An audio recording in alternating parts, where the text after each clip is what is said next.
بسم الله الرحمن الرحيم. النهارده ان شاء الله هعمل لكم حواوشي تحفه تحفه تحفه، والله العظيم طعمه زي العسل. انا ما دقتوش، ولادي اللي دقوه، بس جميل جميل جميل. بطريقه سهله وبسيطه وهيعجبكم جدا. وعملت جنبيه شويه سلطه. بس قبل ما اقول لكم على الطريقه حطوا لي لايك وشير وفعلوا الجرس، واللي بيكلمني من البلاد يقول لي من انهي بلد، عشان انا بحب اللي يكلمني من البلاد. ولو عايزين اي اكله نعملها لكم قولوا لي عليها. ويلا بينا على الطريقه. بصوا، شايفين؟ سامعين القرمشه؟ ومن جوه طري وجميل وحلو قوي قوي. انا بس لما ادوقه بقى على الفطار هقول لكم والله النتيجه. انا مش هعمل الفيديو الا لما اقول لكم طعمه ايه. بسم الله الرحمن الرحيم. السلام عليكم ورحمه الله وبركاته. السلام علينا وعلى عباد الله الصالحين. احنا بذكر الله والرسول عليه الصلاه والسلام. حبايبي ومتابعين مجدة، ازيكم عاملين ايه؟ يا رب تكونوا بخير يا رب. ان شاء الله النهارده انا هعمل لكم الكيكه العاديه خالص باللبن. انا قبل كده عملت بالبرتقال، المره دي هعمل باللبن. انا هنا هحتاج 4 بيضات اهو، يكونوا دافيين شويه، وهنا 3 كوبايات دقيق وكوبايه لبن اهي، بس تكون دافيه شويه عشان دي هتعمل حاجه يعني، تبقى هتظبط الحاجه يعني. وهنا كوبايه ونص سكر، عايزه تزودي، عايزه تنقصي. وعندي كوبايه زيت الا ربع بنفس معايير الكوبايه دي، الكل بنفس معايير الكوبايه دي. انا ما رضيتش احط الدقيق الا لما ايه لازم يتنخل، نخليه عشان يخش له هوا علشان تبقى هشه وحلوه. وعاوز ورقتين فانيليا وواحده بيكنج باودر. هي البيكنج باودر الكيس معلقه، واحنا بنعوز معلقه. وهنعوز معلقه خل صغيره وبس. نبتدي نعمل حاجتنا بقى. بسم الله الرحمن الرحيم. هجيب البوله دي واحط فيها البيض. بسم الله الرحمن الرحيم.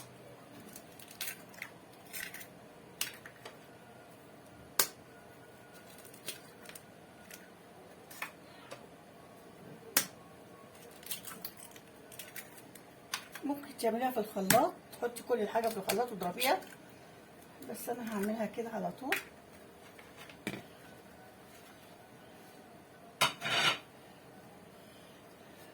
طبعا هنعوز كوبايه لبن. طبعا هحط الفانيليا عليه.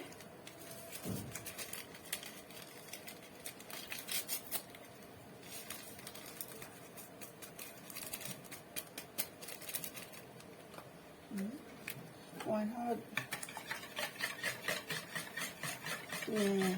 نقلب فيهم لحد ما ياخد قوام لونه ابيض،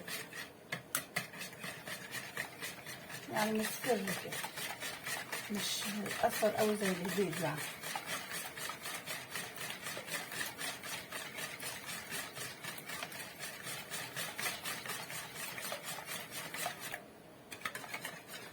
كده اهو.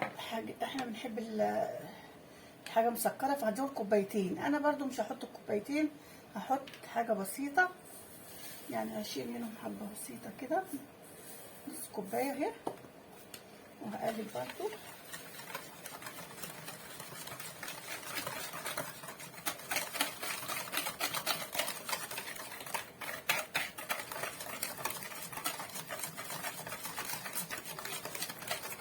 تعملي في اتجاه واحد عشان ايه حاجه تطلع كويس.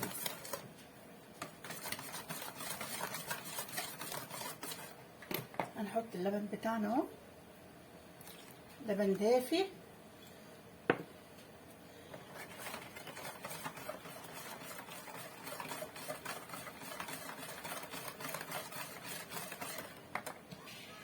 وهحط كمان الزيت. لما تيجي تحطي زيت حطي زيت نضيف زي كده مثلا، يعني زيت يكون نضيف وخلاص. حطي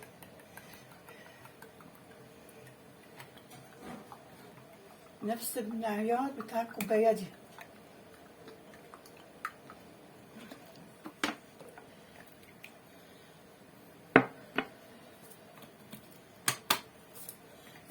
هنا ونظبط لحد ما ندمج الحاجات دي كلها في بعضها.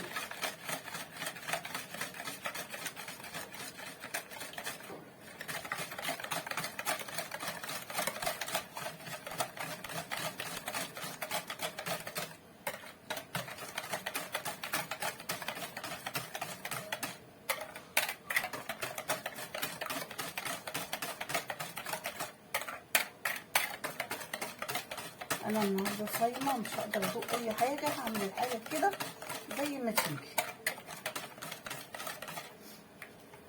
هحط الدقيق بتاعنا بس، هحط عليه البيكنج باودر اهو. لازم تنخلي الدقيق.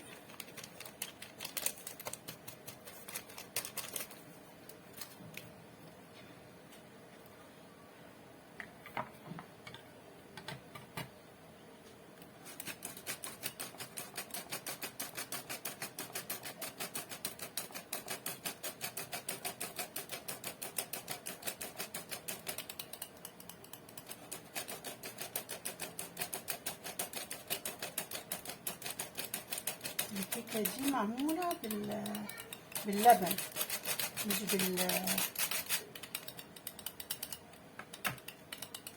بالبرتقال.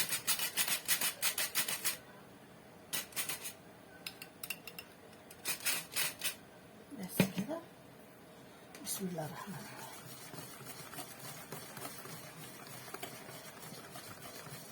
ونقلب. احط سنه الخل، معلقه خل كده عشان تنفش وعشان الزفاره بتاعت البيض. بسم الله الرحمن الرحيم.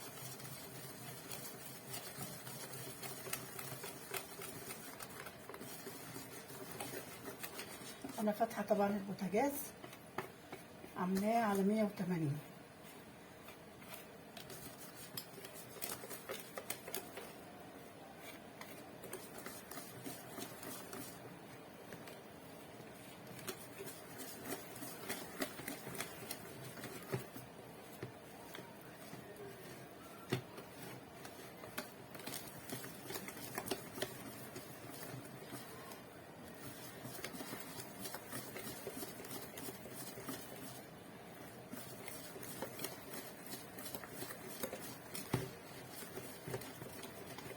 جنبيها قوي علشان ما تبقاش مكلكعه، واعمليها باتجاه واحد عشان الهواء ما يخرجش منها.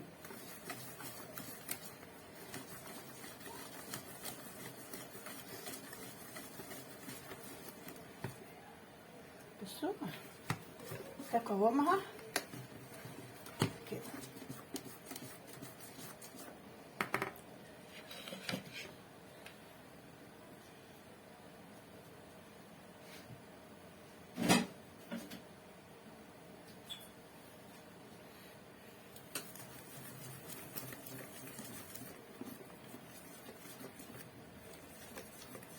هجيب بقى الصينيه بتاعتنا.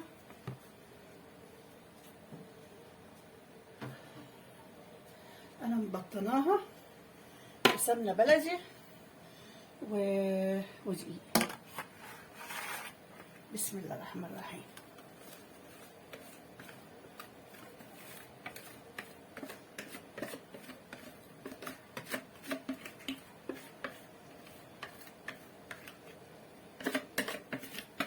لازم تكوني فاتحه البوتاجاز قبليها ب5 دقايق.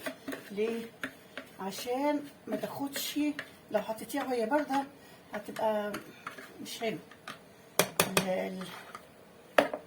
السخونيه تاخدها بقى بتاعتها، بتاعت البوتاجاز تاخدها.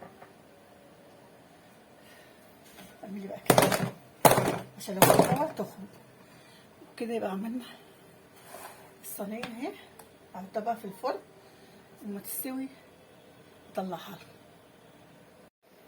السلام عليكم ورحمه الله وبركاته. السلام علينا عباد الله الصالحين.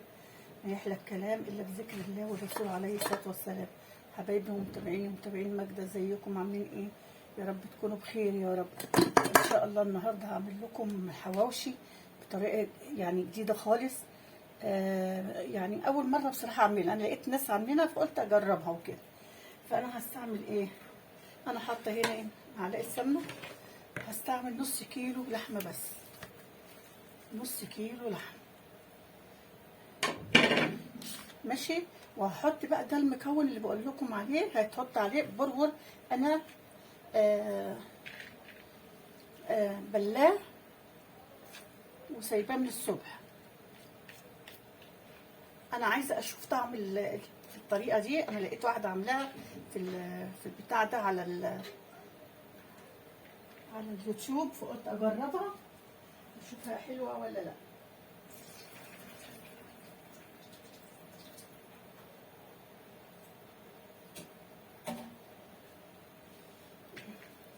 وهنعوز بصلتين كبار حلوين، وهنعوز قرنين فلفل بارد وقرنين فلفل حامي. وبصوا انا هحط ايه؟ خلطه الحواوشي دي بترمي عن كل حاجه، يا دوب تحطي ملح، تحطي ملح وايه وفلفل وبس.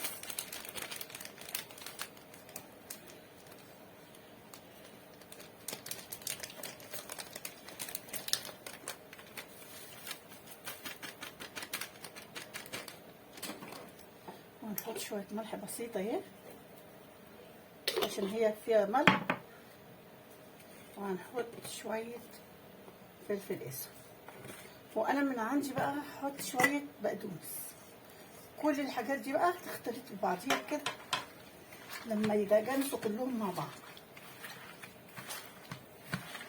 لازم يتجانسوا مع بعضهم بطريقه يعني كويسه، بحيث ان هما ايه، تحس ان الحاجه كلها حته لحمه في ايدك.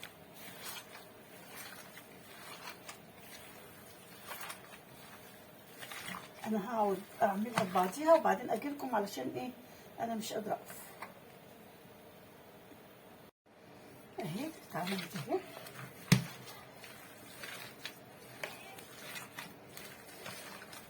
لازم تدعكيها جامد جامد عشان كل حاجه تخش في بعضيها.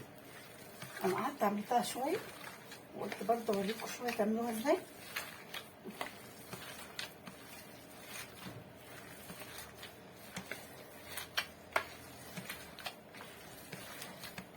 بصوا عاملين ازاي، زي الفل.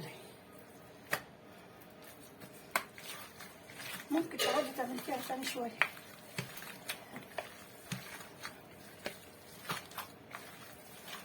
انا هسيبها كده شويه بقى عشان ايه، ما اجيب العيش وعشان نشوف هنعمل ايه. انا جبت، معلش كانت التصوير مش شغال. العيش ده انا جايباه من عند الفرن، قلت له هات عيش حواوشي، بعتهولي الرغيف ده بجنيه. شوفوا قد ايه ابيض شويه مش احمر. انا عملت رغيفين، انا كنت فاكره ان البتاع شغال. وده التالت اهو. ما تمليش الرغيف قوي، خليه معقول. وبعدين هنشوف بتاعت البرغر دي ايه دي، حواوشي البرغر. لا لا عايزين تقاليه، بنطلع احنا تقاليه صح؟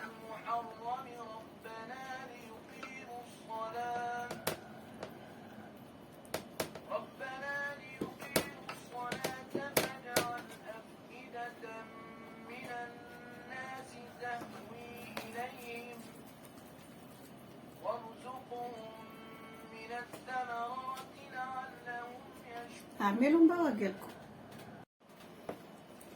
بصوا انا بعت الفرن، قلت له عايزه عيش حواوشي، فبعت العيش ده رغيف بجنيه، مش مستوي قوي.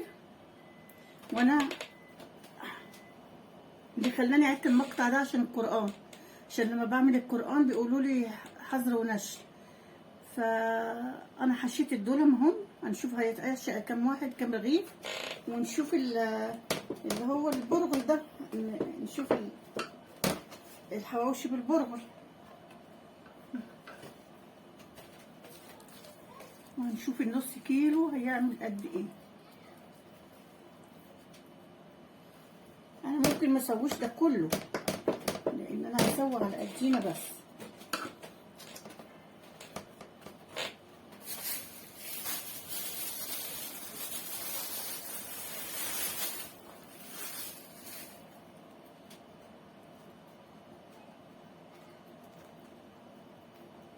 تفتحيه كده نجيب القطعة قد الكف كده زي كده، حلوة اوي.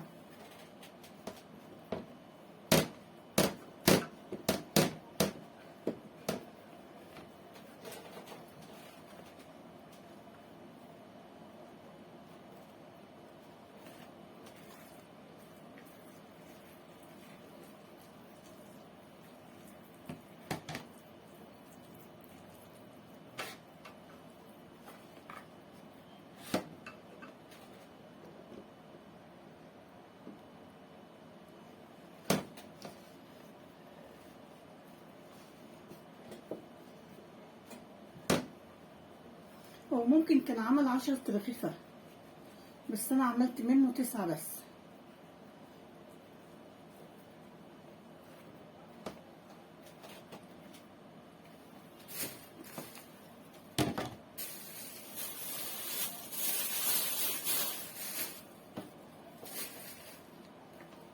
عملت 9 رغيفة اهو.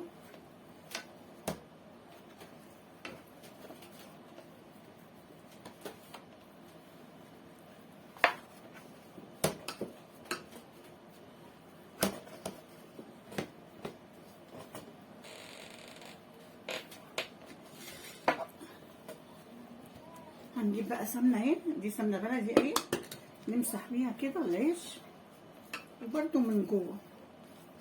التكات دي يا جماعة بتفرق والله، بتفرق صحيح، بتدي طعم حلو. وهنحطه على الصاج من تحت مش على الشبكة لمدة 10 دقايق، وبعد كده نطلعه نقلبه نشوف هنعمل فيه ايه تاني.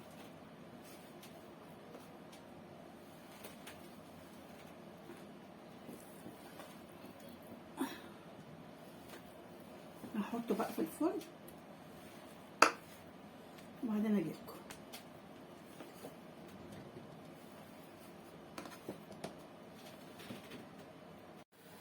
بصوا اهو اتعمل اهو. بص القرمشه اهي مستوى من جوه، انا بس مش قادره امسكه.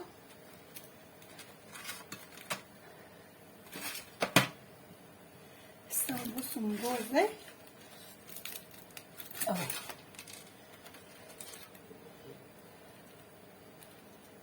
بس الطعم بقى مش هقدر عشان انا صايمه ومفيش حد هنا يدوقه. خليه ما يبردش شويه.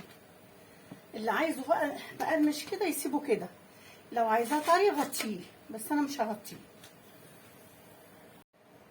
جبت الدفعه التانيه اهي. بصوا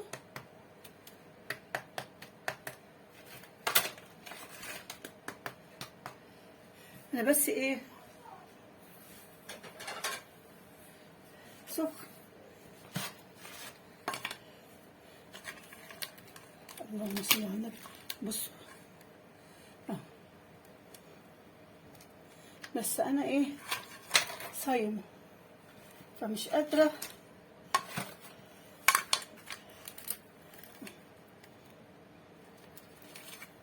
اعملوه بالطريقه دي يا جماعه، حلوه قوي قوي. وانا عملت جنبيه سلطه اهي، سلطه الطماطم. هرشه بس في هنا. بصوا مقرمش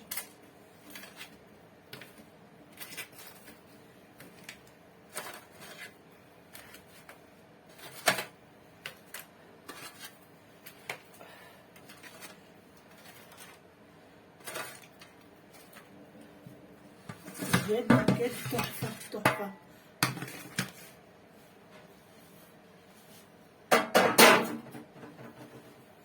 الصاجات دي نفعتني.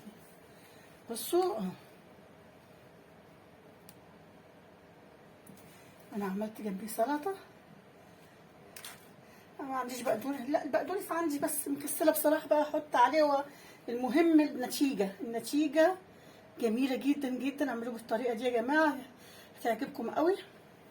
والسلام عليكم ورحمه الله وبركاته. انا اكلت الحواوشي وفعلا والله تحفه تحفه تحفه. بعد ما فطرت، كنت صايمه، فطرت الحواوشي طعمه زي العسل. اعملوه بالطريقه دي مش هتندموا ابدا. وانا بس اعملوه وشوفوه. لو انا كلامي مش صح ما تبقوش تشتركوا عندي في القناه. بس قبل اي حاجه حطوا لي لايك وشير وفعلوا لي الجرس عشان يوصل لكم كل جديد. وصلوا على النبي. طعمه عسل عسل عسل، والله زي العسل.